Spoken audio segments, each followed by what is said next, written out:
Why, hello there, my name is Coolguy09 and today we're going to be reacting to making an obsidian battle axe by Lava Blaze.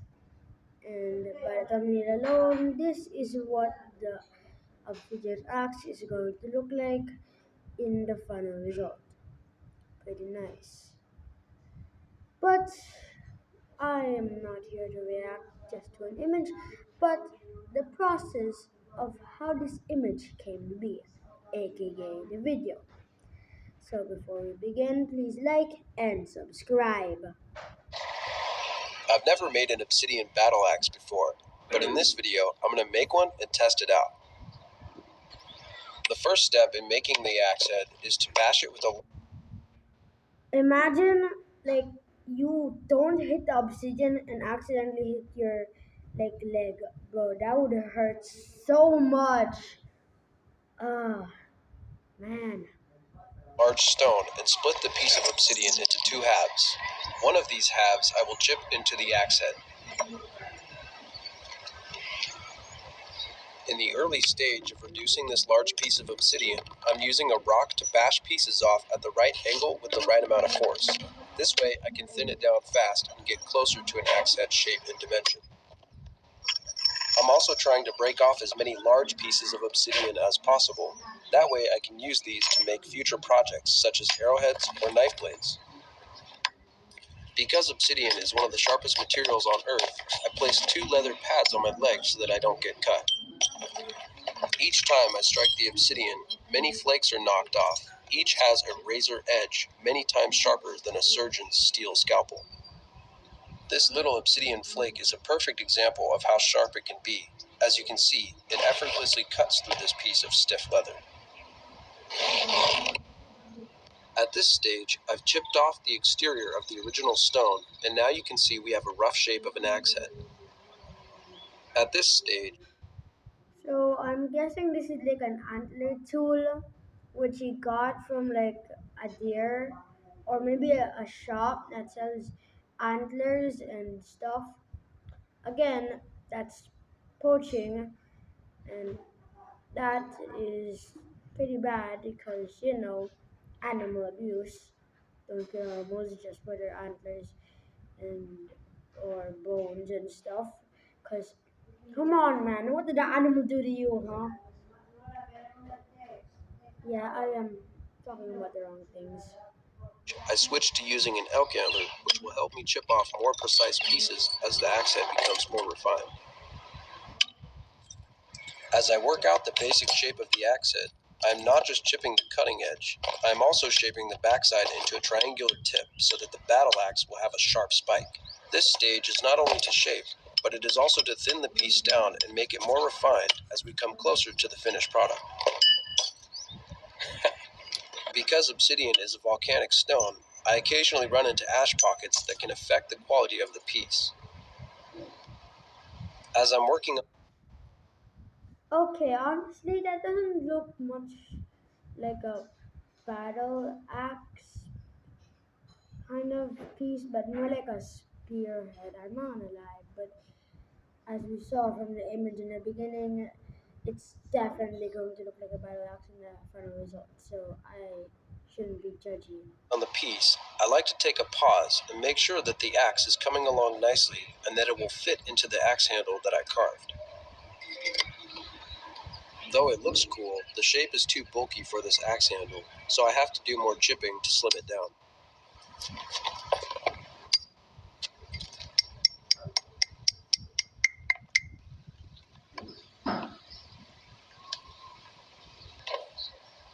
For further refinement, I'm using a smaller deer antler tool to strike pieces off of the edge and shape the axe.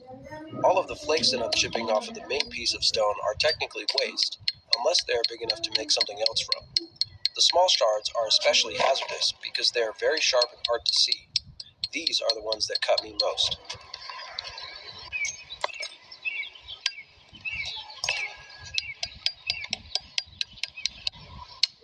Just as a modern axe tapers to a thin... I just realized he's not wearing his gloves anymore. Why are you not wearing your gloves, man? Are you insane? Wear your gloves or your hands are gonna get pretty bruised because you just said earlier how sharp obsidian is.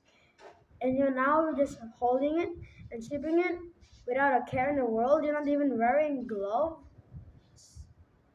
I mean, with the one hand that was wearing, holding the tool had a glove. I mean, it doesn't really matter. The obsidian isn't gonna go to that one hand that is holding the antler tool. But like this hand, look at my mouse, okay? Find my mouse. Do you see my mouse? Like this hand does not have a glove. This is all types of dangers, man. I'm telling you. Do not do this. Okay? If you're gonna attempt to do something like what he's doing, I recommend you do this with a glove, unlike this very, I don't know if he's well-minded person. Cutting edge. I'm making the end of this battle axe slim and tapered so it will chop nicely.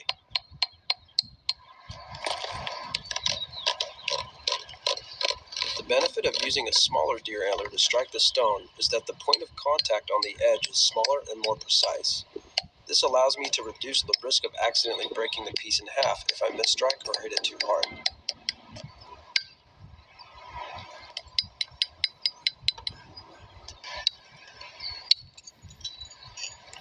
At this point, I'm trying to only chip pieces off of the middle of the axe head and not the main cutting edge.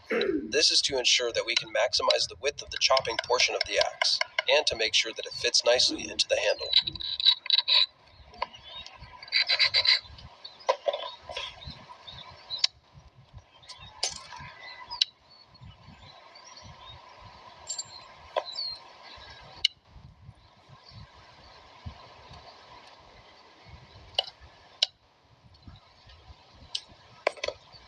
You'll notice I'm using a stone to dull the spot before I strike it. This is to ensure that a large piece is removed and not a small one.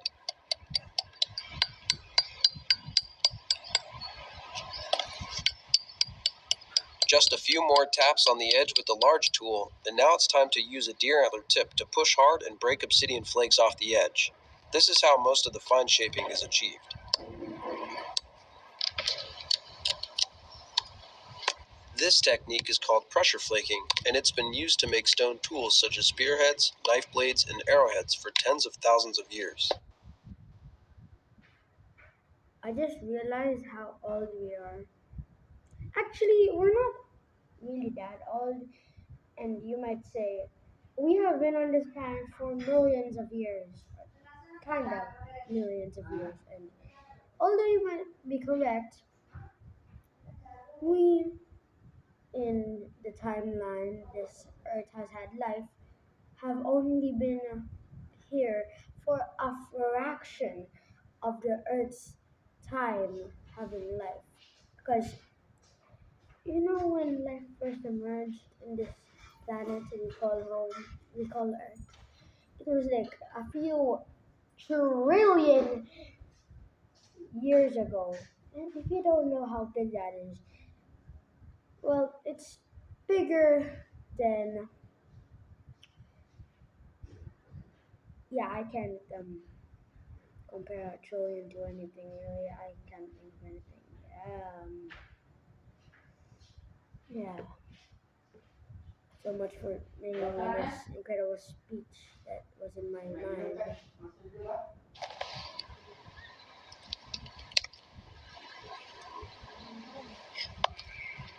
I like this method because it provides me with great accuracy and control. I'm able to place the tool on the edge, and I don't have to rely on hand-eye coordination for accuracy like I have to when I'm striking it.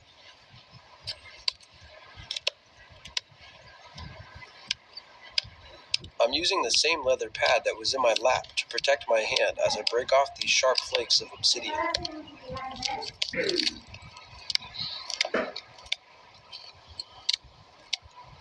By chipping flakes off of either side of the tip, I'm sharpening and tapering it to a nice point. At this point, I realized that I had made the midsection of the axe head too thin and that it didn't sit correctly in the axe handle, so I had to come up with a backup plan.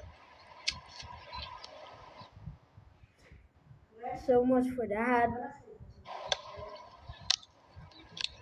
Because this is going to be a battle axe, I wanted to chip out two indentations towards the tip that will serve as barbs. This will add more character to the axe once it's done. I'm also doing the finishing touches on the tip. This is going to ensure that it's really pointy and needle sharp.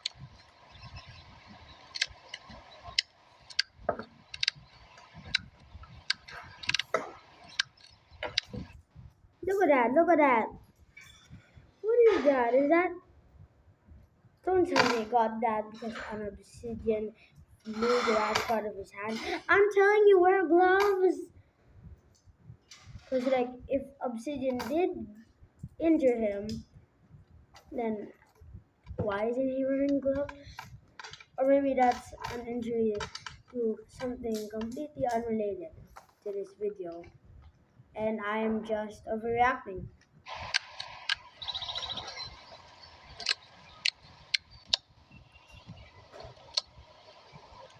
Now that the back end is done, the last step is to sharpen the cutting edge with the same tool. By breaking the small shards off at the edge, it is leaving behind a fractured, razor-sharp edge of obsidian. I also added small serrations as well. The axe head is now complete, and it's ready to be attached to the handle. I really like the way this black obsidian reflects light, and the shape and sharpness of this piece turned out great. The first step is to soak some deerskin rawhide in water overnight so that it will rehide. Wait, rawhide? What is this material? Is this made from, like, deer fur? Or like a deer hide, huh? Why are you a poacher? I don't know if this guy's a poacher or not. I mean, it seems like it. Or maybe he's just buying from a shop that shop owner is a poacher and the shop owner, probably poacher, is selling this stuff to him. So, yeah, he's probably not a poacher. Probably just a guy that likes carving stuff and making that stuff into deadly weapons that can definitely kill people. Huh. Yeah, I just realized how dangerous this battle axe is going to be. Good thing he's in America and I'm in Asia. Ha ha! Or is he in America? I'm not sure and I don't really care. Hydrate and become more pliable. This is the material that I will use to wrap the axe once it's glued in. The hot melt glue I'm using to hold the axe in place is a batch I made from pine sap and charcoal dust. It wasn't until the mating of the axe handle with the axe that I really got excited about the finishing of this piece. I melted the glue with the heat gun and then adjusted the glue to the appropriate form while it was still hot.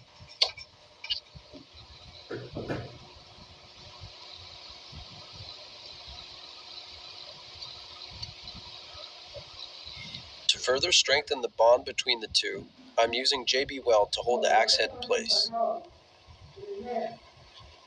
I wanted the color of the adhesive to match the color of the black obsidian, so what I did was add some black adhesive dye. Then I filled up the crevice between the two pieces with the adhesive.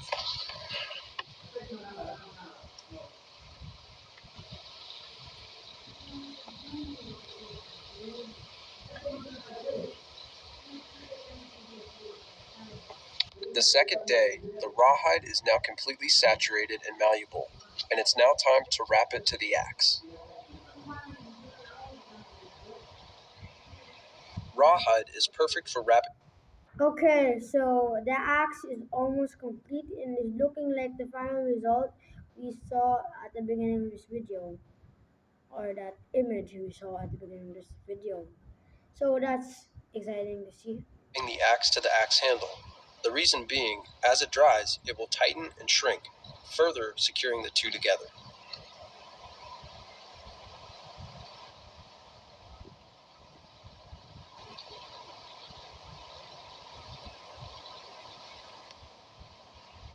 Like, he made this, right?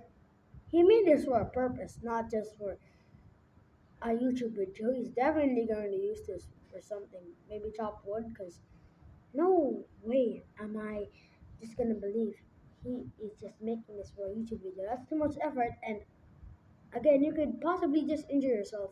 So, yeah, it's not exactly a good idea. So, maybe he's gonna use this for something, not just for the content. Actually, how much content creators do you know that just create dangerous stuff just for content? Because me, I don't know like any YouTubers that would do that. I don't really watch YouTubers that do really stunts and stuff. I watch YouTubers that do reactions, gaming videos, and other stuff, I guess. But I just realized I'm talking too much and I need to continue the video.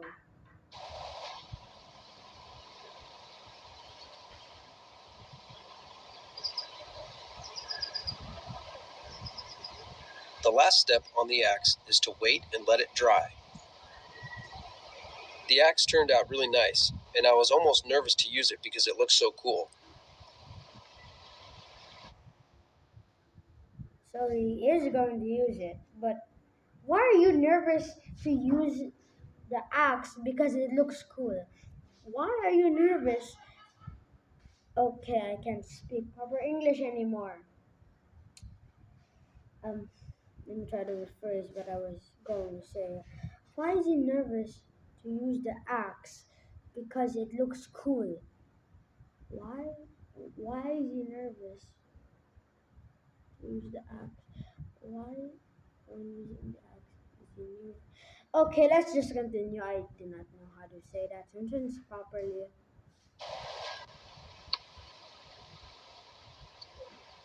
On the third day, the rawhide was completely dry, and now it's time to waterproof it with beeswax.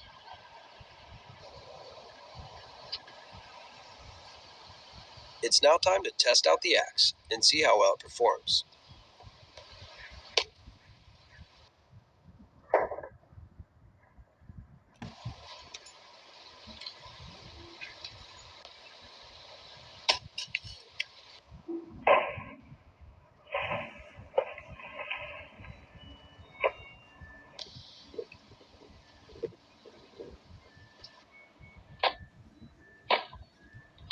Ooh, that's a clean cut. Ooh, I mean, it's not exactly clean anymore, but that first cut was smooth, kind of smooth. It didn't fully cut the. Yeah, I don't know what vegetable this is. I am not gonna lie.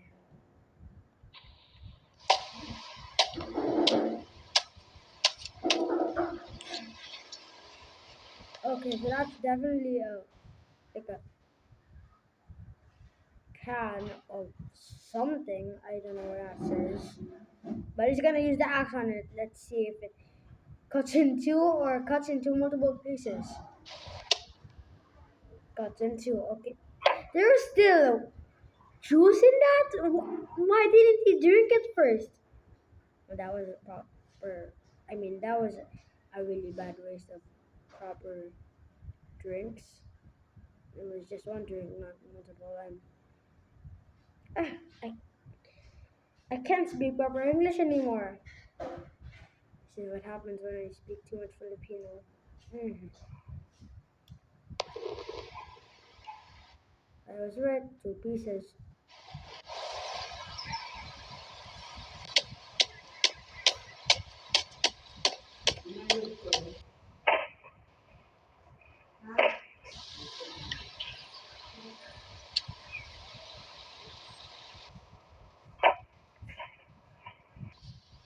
Thankfully, the axe didn't break and it held up nicely. Thank you so much for watching. That was it. That was it. Everybody knows rock breaks glass. Not today, Preston. Sorry. Anyhow, that was the end. Goodbye.